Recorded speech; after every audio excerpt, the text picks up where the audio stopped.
আপনাকে যদি অপশন দেওয়া হয় মেয়ে থেকে ছেলে হবার, আপনি কি হবেন? না, কখনোই না। এমন ভাবে বললেন কেন না? আপনি যদি আমাকে বলেন পাখি হইতে পাখি হব, বিড়াল হইতে বলে বিড়াল হব, কুকুর হইতে বলে কুকুর হব, কিন্তু আমি কখনো ছেলে হব না। কারণ দেখে আসতেছি যে ছোটবেলা থেকে ছেলেরা অনেক স্ট্রাগল করে, তাদের হচ্ছিল দায়িত্ব নিতে হয়, ফ্যামিলির দায়িত্ব নিতে হয়, তারপর আবার হচ্ছিল বিয়ের পর ওয়াইফের দায়িত্ব নিতে হয়, বাচ্চা কাচ্চার এগুলোর দায়িত্ব নিতে হয়। আর ছেলেরা হচ্ছিল যদি পড়াশোনা না করে তাদের কোনো দাম থাকে না, ভালো কোনো জব পায় না, ওরকম কিছু করতে পারে না।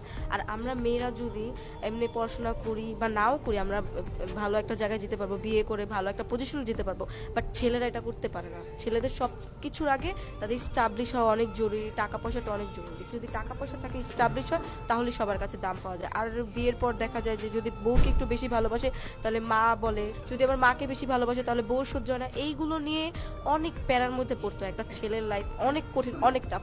তো আমি ভাই একটা ছেলে কখনোই হতে পারবো না।